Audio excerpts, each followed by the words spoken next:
Hello, everyone. It's Terica Talbert, and welcome to this week's Tuesdays with Terica.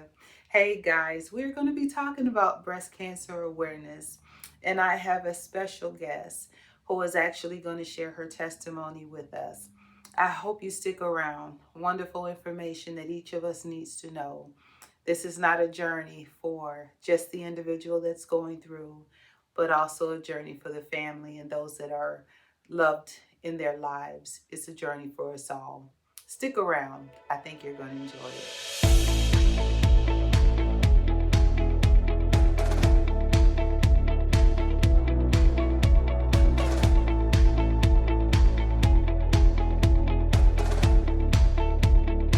Hi, everyone. I am so excited to have you here with me today with Tuesdays with Terica.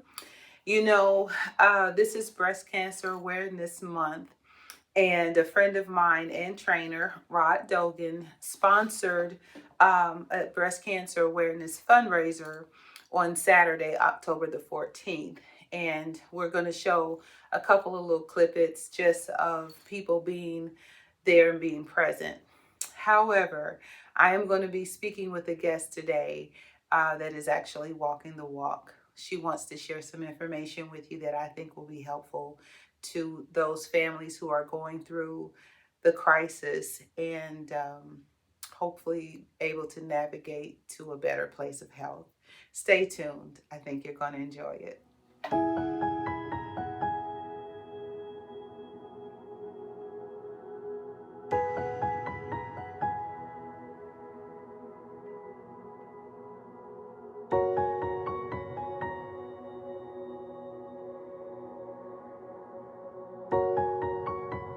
Hi, everyone. It's Terica Talbert with Tuesdays with Terica. Hey, you know what? Today we are here at the Brookstone in Anderson for a fundraiser, breast cancer awareness fundraiser in honor of Tammy Strong. Hey, right behind me is Rod Dogan, who sponsored, put on this program, okay? And this is Sharonda. There's a few other people that we're going to interview with and talk to as they come in, so stay tuned. We're going to have a wonderful day. Hello, everyone, and welcome to this week's Tuesdays with Terica. We are so glad to have you viewing us today because I have a special guest that I feel that she has some wonderful information to share with each of you. So, my special guest that is sitting here with me is Ms Natasha Edmonds. How are you today? I'm doing good. Well, I am so glad.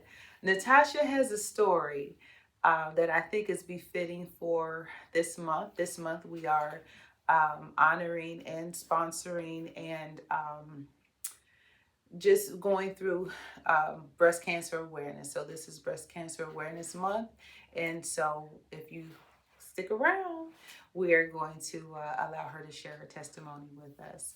So Natasha, just so that we can kind of get into your story, do you want to talk us through the first inkling that you had in the beginning of the process? Yes. Now for me, see, my mom passed away from breast cancer in 2018, and then my best friend passed away from breast cancer in 2015. Wow. So she passed June 2015, and then my mom was diagnosed August 2015. So for me, breast cancer has always been on the forefront of my mind, and I started to get mammograms way back then. Every year, make sure to get my mammogram. So for me, like I tell people, I didn't feel a lump at all. There was never a lump. There was never a sign. I just felt something was different, and I told my doctor. Now last year, in the same breast as the left breast, there was a scare there, but it ended up being a cyst. They went through the whole thing, worked it up, and it ended up being a cyst. But the breast surgeon that I was connected with at that time, he said, well, if you ever feel anything different or you ever just want me to check something out, just call my office and we will. Okay. And now I've been accustomed to having my mammograms every January. End of January, I get it done. And so this time, something happened to the imaging machine and they couldn't get me in.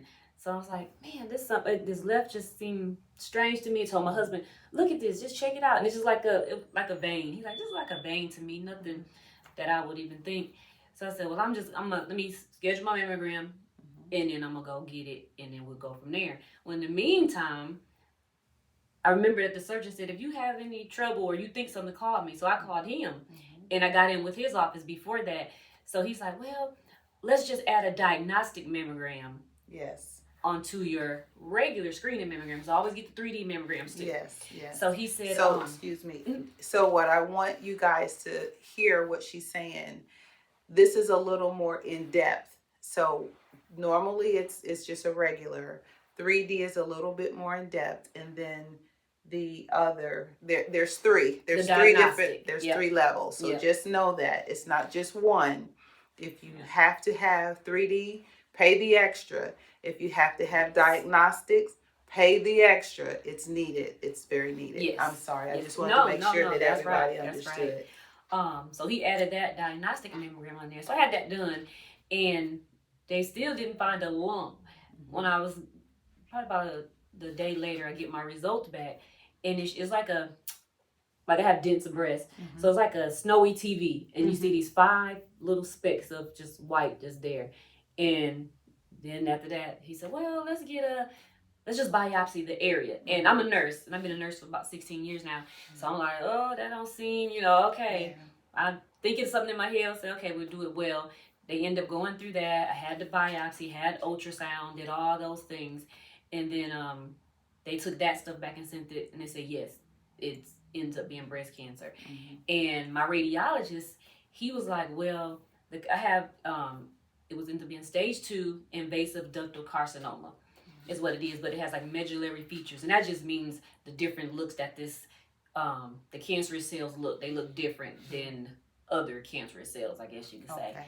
So he says, but something, he was like, and I just wanted to talk to you because this kind that you have, it doesn't usually show up with, they call it microcalcifications, is what those 5 spots are called. Are called microcalcifications. And he's like, well, this usually doesn't show up at all. Usually it shows up after you feel the lump. And so I never felt the lump. Like I said, the surgeon felt it.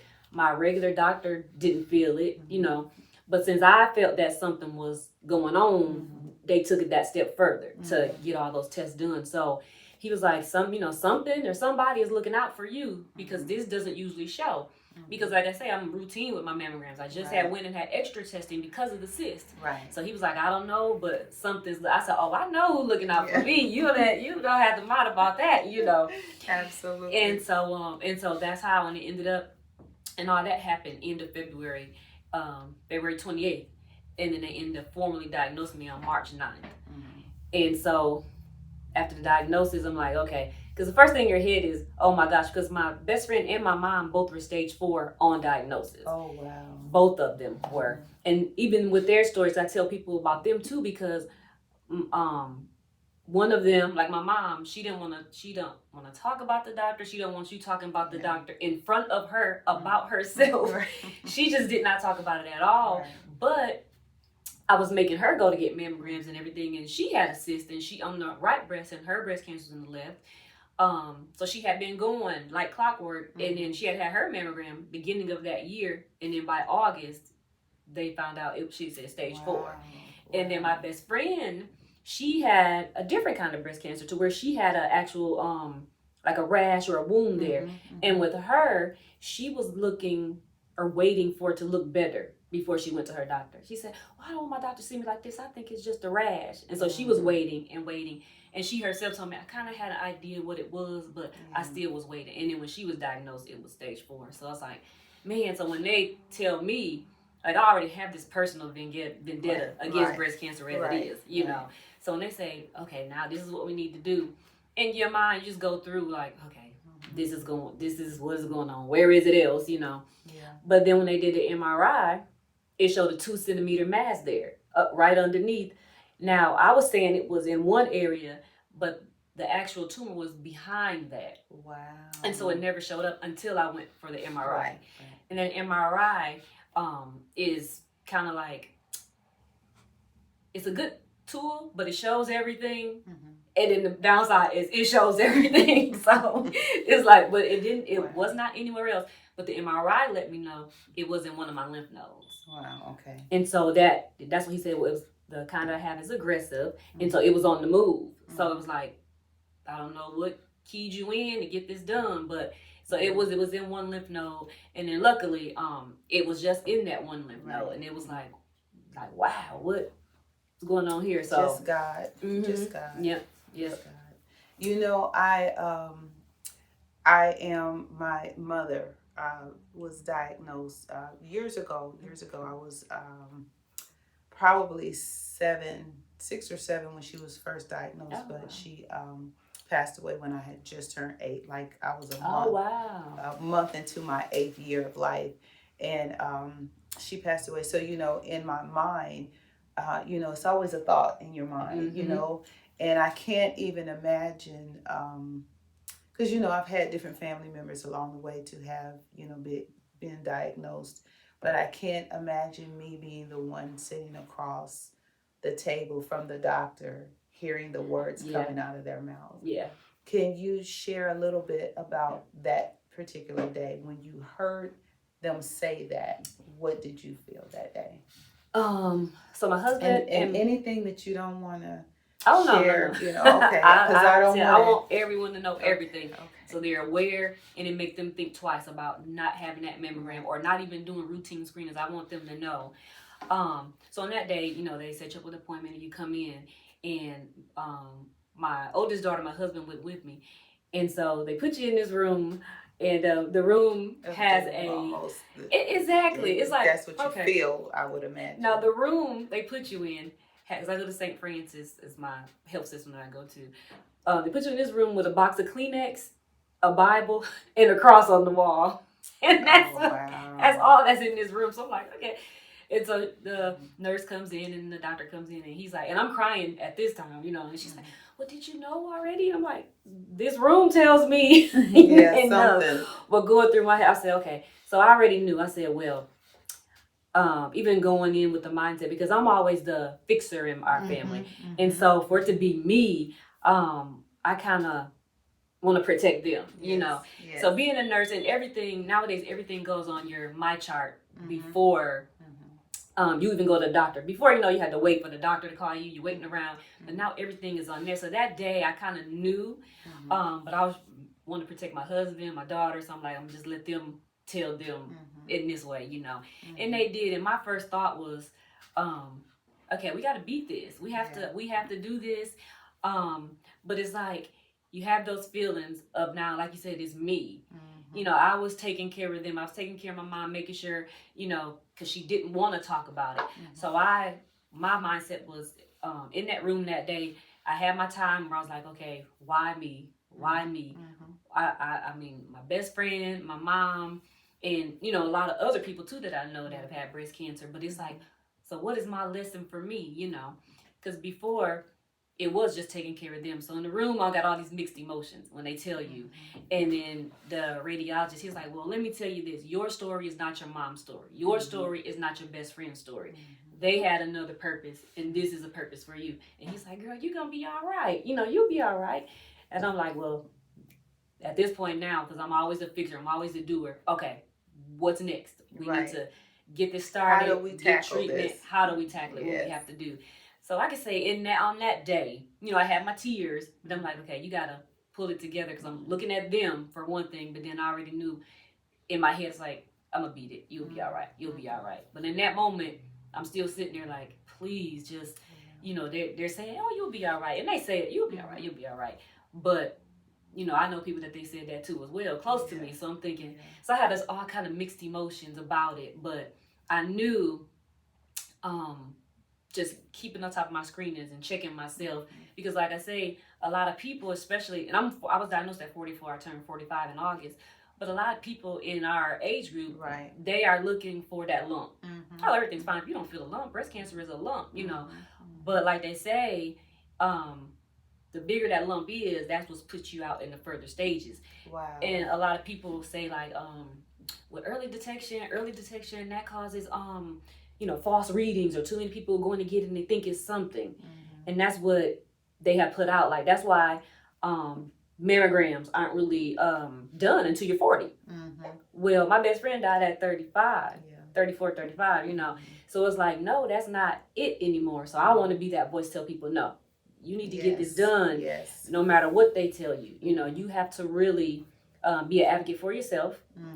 And when you are diagnosed, you know, it's like, okay, I have to do more. Absolutely. I have to do more. I have to tell the people. I have to let them know, because they see me and they see I'm the funny girl. You know, I am the fixer, helping everybody else. Or if somebody else is sick, what can we do for them? Let's do this for them. You know, and so for it to be me is like, and people say, what do you need? Nothing. Like I, nothing. You know, they don't know how to. They don't know how to help you because they're so used to you being the one. Right. Yeah. Right. You know, I actually I started my journey on mammograms when I was 25. Okay. My doctor at the time always suggested it, very, very strongly encouraged it, just because of my mom's medical history. And so I've been going religiously every year. But I hope that I'm not saying anything out of turn, but my brother had a scare. And, you know, it's not common for men. Right. But, you know, thank God he's, you know, fine. And it wasn't anything. It wasn't anything, but it was a scare for us all. And it was just so uncommon and so unusual that it really took us all a minute to kind of wrap our minds around it, because we didn't know what that looked like, you know. But so it can happen to anybody. My point in saying that, it can happen to anybody. Everybody needs to know what their body feels like, how it's reacting, just being in tune. And that's another thing that I think is so inspiring for you, even though you're a nurse, and I know you guys work really hard. You got really long hours that you put in, but you knew your body. You were in tune with your body. Right. And think of how many people just dismiss, I'm just tired, so I just got to keep going. I got to keep doing this, that, and the other. And I'm glad you didn't do that. I'm glad you took the time to just make time for you. Even with your monthly exams, just do your monthly exams, so then you know right away when something is not right or something is different.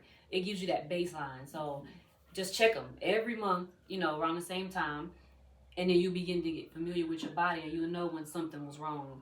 Because even with finding a cyst last year, which turned out just to be a cyst, I still knew that was something that was wrong. And the cyst is still there. And the cyst was palpable. Like, I could feel the cyst. And that same cyst is still there. And two, it really matters to really develop a good relationship with your doctors. Because if you're someone that's not been going to the doctor, you know, in my case, if I hadn't been going to him, he could have said, well, oh yeah, it was a cyst, and that's the same one. But really what was going on with me was behind that. Like, and it showed up on that MRI. So that was really just a blessing, really, that I was able to find that and do that. But I tell people all the time, get your mammograms. And do your self-breast checks. And because, too, people see me and they say, oh, well, I don't look like risk factors. You know, I don't drink. I don't smoke. I'm not overweight. Like, I'm not just sedentary. So all the things that they say are the risk factors, I really don't have those. So it's like, and then even with, a lot of people will ask me about the BRCA testing. And that's a test, a genetic test. It's BRCA testing, and it's the genetic test that will show up if you're at a greater risk in your lifetime to develop cancer. So you may, like Angelina Jolie, she had a double mastectomy. I remember that. And that was because she tested positive for the BRCA gene. So that's why she ended up having, and a lot of women will get that and they'll just do the double mastectomy, because sometimes it's like 85% chance that you'll get it in your lifetime. And so even some of my doctors, they just thought, oh, well, since your mom had it, and my mom passed that, she was 59. They're like, well, she had it in a younger age, and so you'll probably have the gene.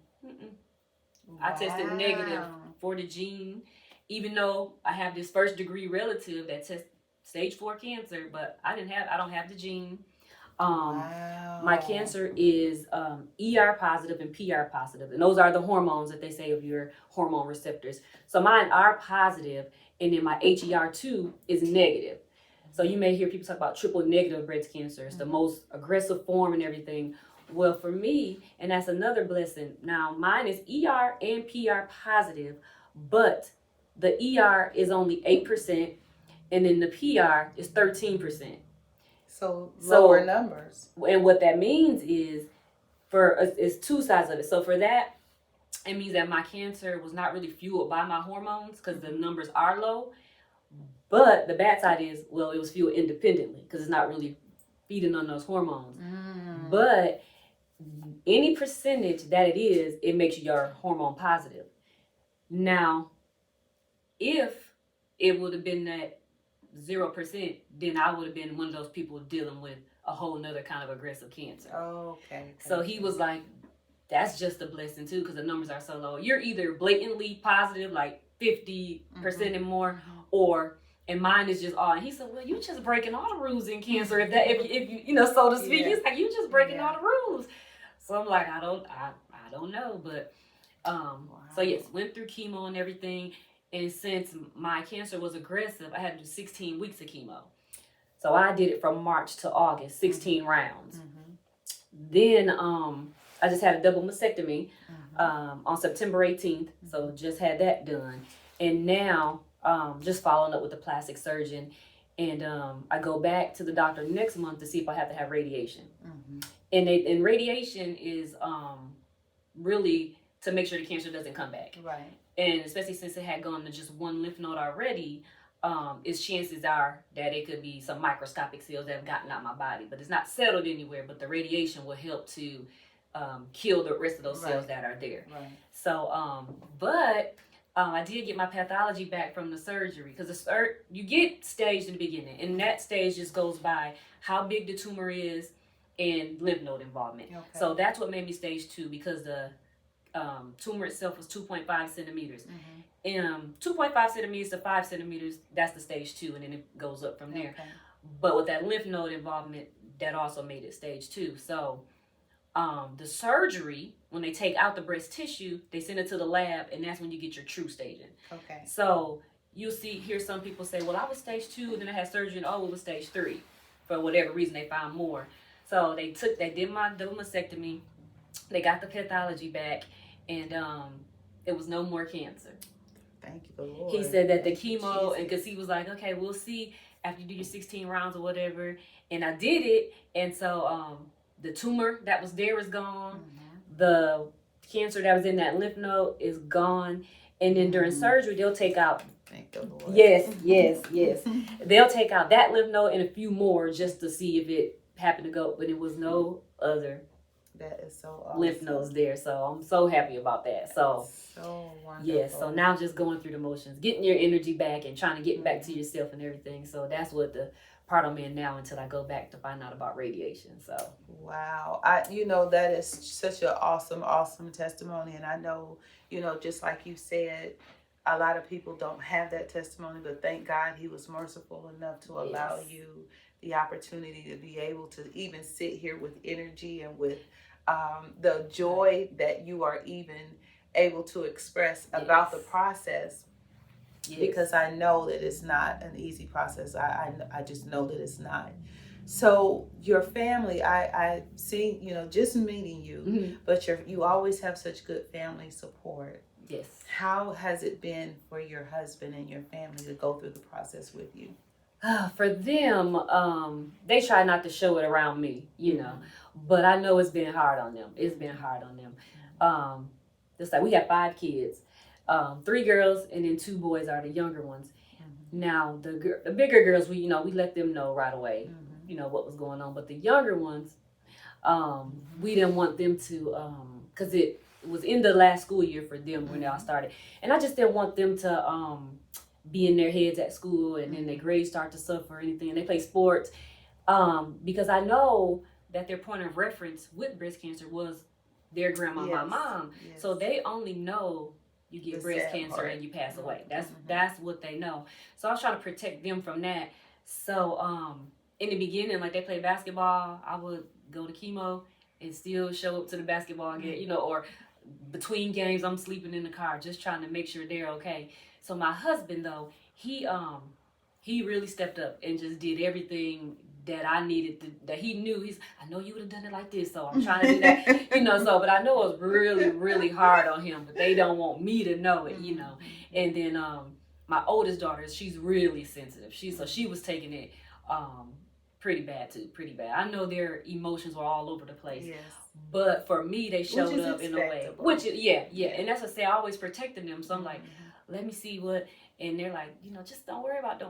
We got it. But I know it was weighing on them emotionally, especially my husband and that oldest daughter. And then it's funny because it's a funny story with I have a 9-year-old son. He's the youngest of the whole crew. And so he was like, well, I just want to know, are you going to die? And I said, what? He's like, I said, no, I got this. He said, oh, okay then. Okay then. And now my 12-year-old, he said, well, because I told you I didn't tell them. And he said, well, I knew something was going on. I'm like, you did? What do you mean something was going on? He said, well, because it became where my husband would, he would go to work a little bit and he'd come back home and check on me, especially after chemo and everything. And so it would be a couple times because we're from Michigan. So all of our family is back home. So we don't have family here. You're technically having to go through the process pretty much just you and your circle. Yes. Your intimate circle. Yep. Oh, wow. It's just us here. Yeah.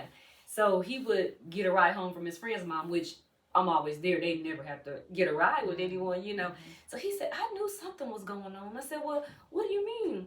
And he said, well,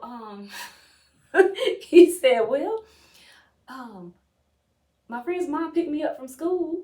He said, I thought that maybe you was going out to the party. I said, Makai. I said, during the day? He said, well, maybe not a party. He's like, but I thought you had started drinking. He said, because when I get home from the school, you laid all out and then you couldn't drive. I said, boy. My goodness. I said, so not only did you think I started drinking, but you thought I was daytime drinking. He said, but that was what his thought was. He said, and then my husband said, well, Makai, how come you didn't say nothing to me? Like, what's going on with mama? What's going on? He's like, I don't know, but I knew something was going on. So I was like, well, that's just something, kids are so smart and they recognize a lot. Because he was talking about, well, you just was laid out when I come home and then you couldn't drive. I said, but that was where he was. And then I think him being 12, 13, he kind of processed it. But I know I had to keep telling him, no, I'm going to be okay. Just reassuring them that I'm going to be okay. And in turn, that was reassuring my husband to hear me reassuring them, whether he, admits it or not. But I know he was going through a whole lot, just emotionally and just trying to hold it together for me. Because they used to me doing it all, So, but I know it took a really emotional toll on them. So, yeah. I can only laugh, kind of chuckle about your son because they are having to go through the process, but trying to logically understand, okay, well, what does this look like to me? Or what have I seen on TV that this kind of mimics it to me? Right. Instead of being able to say, because he probably just didn't want to invade your space to say, well, what's going on? What are you doing? Yeah. Which is still being considerate of your feelings and your emotions. Right. So that's still an awesome thing. So, I see your gray coming in. Were you graying before or not necessarily? Only a little bit. Really? And now it's just coming in all gray, and it's coming in little patches. I'm like, oh my goodness. But it looks so good. But, when I talked to you yesterday, you really look so beautiful. Thank you. And I know that it's not an easy journey, but God has still given you the best of this situation. Right. Because you still look so good. Thank you. That's what I'm like, oh God.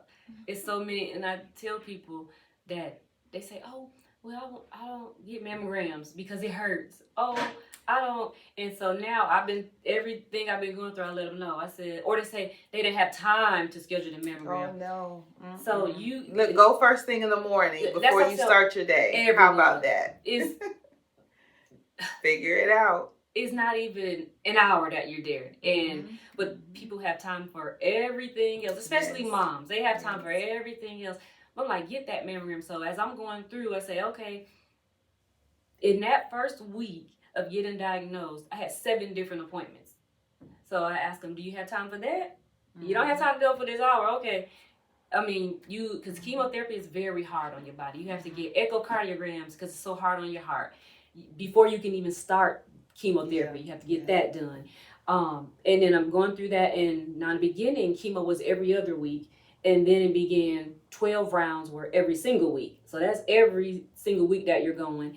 And now that I've been through chemo, had my surgery, now I'm still going to the doctor every single week because he has to check on your incisions and your wounds. So I would rather spend that hour getting that mammogram done and getting early detection. Because I say you can't be afraid of it, especially the mammogram, because the best thing about it is you are going to know early. That's the key to early detection. It's not just, oh, well, I went. So I did have one lady say, well, I go every year and it's always negative.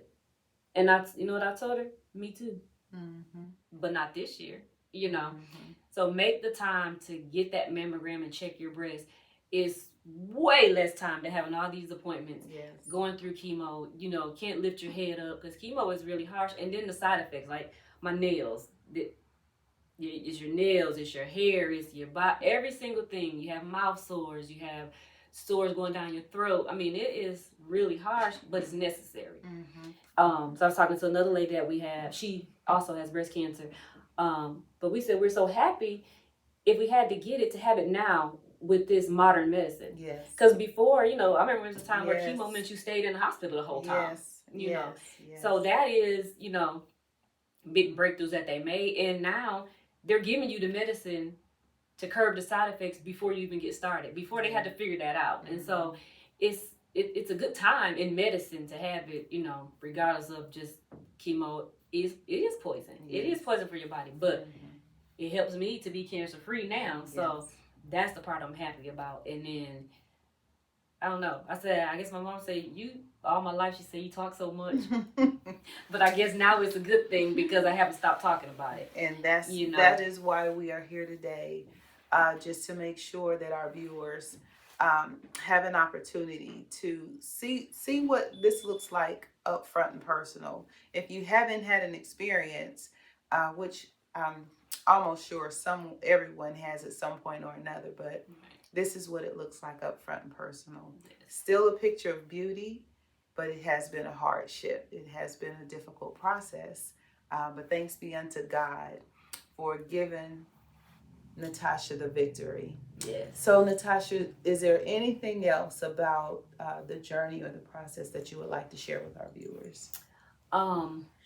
The main thing is mammograms. Early detection truly saves lives.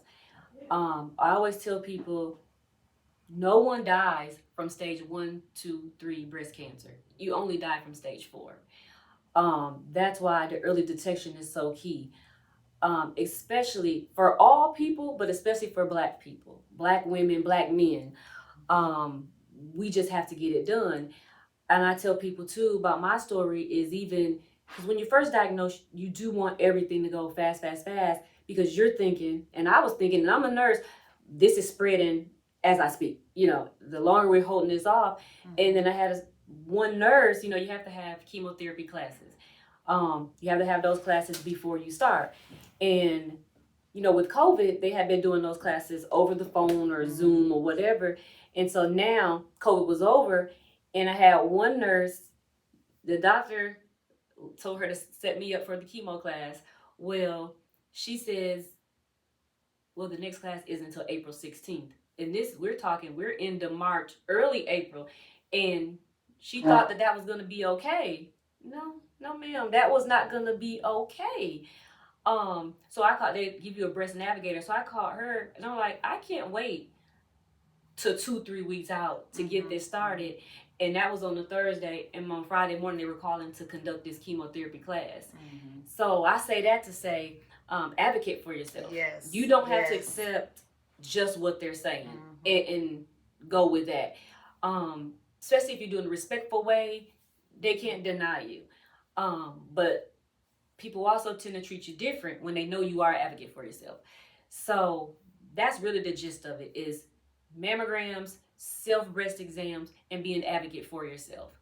Because there's so many ways that you could fall between the cracks, or they will let you fall between the cracks if you're not speaking up for yourself.